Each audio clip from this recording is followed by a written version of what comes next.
Comme avant chaque match, les joueurs de l'équipe réserve du Paris Saint-Germain Handball se donnent rendez-vous pour une collation dans le salon du stade Pierre de Coubertin. Plusieurs joueurs ont déjà évolué avec les professionnels. Titou Afanou Gatine, le capitaine Adama Keita, mais aussi Edouard Kempf et Dylan Naï, qui ont déjà participé à la Ligue des Champions cette saison.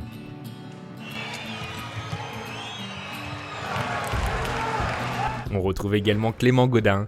Le jeune gardien a disputé plus de 45 minutes avec l'équipe première quelques jours plus tôt à Nîmes. Une nouvelle fois, Devonet va faire la différence face à Stepancic, relancé sur Robichon. Omeyer sorti et Karabatic défendant l'ailier va au tapis. Les arbitres décident de mettre rouge au portier des Bleus. Skoff blessé, c'est le jeune Clément Gaudin qui va prendre place dans les cages. Un vrai baptême du feu pour le fils de Christian Gaudin. Je ne m'y attendais pas trop. Et au moment où l'arbitre prend dans sa poche le carton rouge, j'ai eu un gros coup de pression.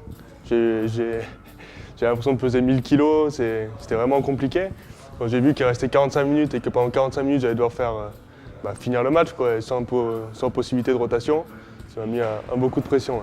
Tous ces joueurs sont passés sous la houlette de Romuald Notari, le manager de cette équipe. Il a donc suivi avec attention la prestation de son jeune poulain. Évidemment, on m'a envoyé 15 messages, je recevais 15 messages, je ne comprenais pas et j'ai regardé. Et c'est là où on m'a dit, il y a ton jeune qui joue, donc je me demandais ce qui s'était passé. Il a fait une prestation de ce qu'il pouvait dans un sens, parce que ça, pour lui, il n'était pas parti pour jouer. Aujourd'hui, la tâche est rude pour les jeunes Parisiens. Avec déjà 2 défaites au compteur, ils reçoivent le leader invaincu de National 2, Célestat. Si aujourd'hui vous n'avez pas envie d'en débattre, ça va être compliqué.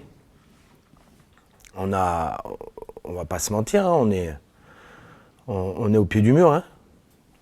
Donc, mais il va falloir le faire ensemble. Ça, c'est indéniable. Il faut absolument, cet après-midi, les gars, absolument, ne pas subir. On n'a pas le droit aujourd'hui de baisser la tête. Hein. On n'a pas le droit aujourd'hui. Hein. Là, il faut y aller, hein, les gars. Il faut y aller, hein. Faut aller à la guerre, hein. Faut leur proposer ça. Hein. C'est obligé, hein. Allez.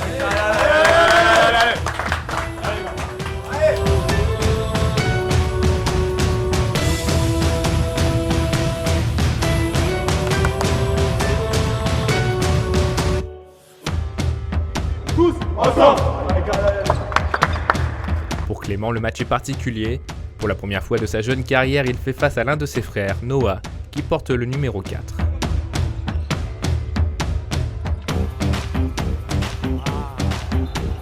Une rencontre aussi significative pour Edouard qui évoluait à Célestat la saison dernière. C'est sûr que c'était particulier, mais j'ai essayé de faire abstraction. J'étais au pôle avec eux à l'époque, donc j'ai juste pensé à quelques souvenirs d'époque du pôle. Rapidement, les Parisiens sont dominateurs et prennent les devants. En attaque, la ligne offensive emmenée par Dylan et Titou se montre très efficace face au but adverse.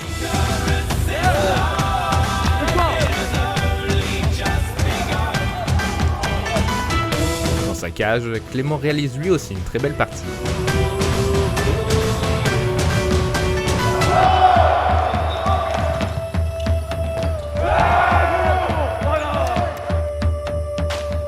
À la pause, Paris mène largement au score.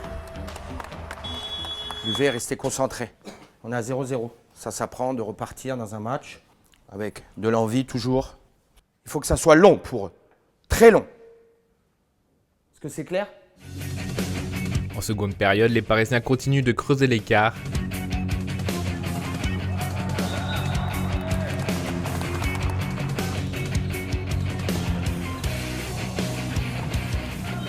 Auteur de 16 parades, Clément cède sa place en fin de match avec les félicitations de son entraîneur.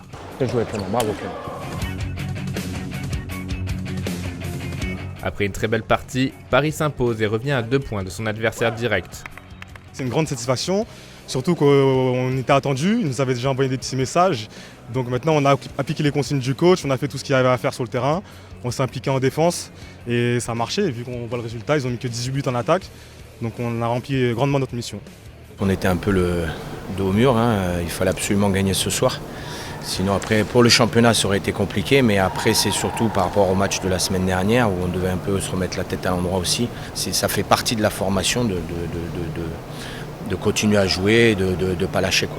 Selon Romuald, l'expérience acquise par ses joueurs avec les professionnels est bénéfique pour son groupe. Ça leur met tout ce qu'ils peuvent encore devoir aller chercher, tout ce qu'ils doivent aller chercher. Après à eux de bien prendre ça, de bien apprendre à prendre tous ces points dans leur formation. Il faut qu'ils les prennent et qu'ils les développent automatiquement. Tous espèrent marcher dans les pas de Jeffrey Mtima, Benoît Kounkoud et Dylan Garin.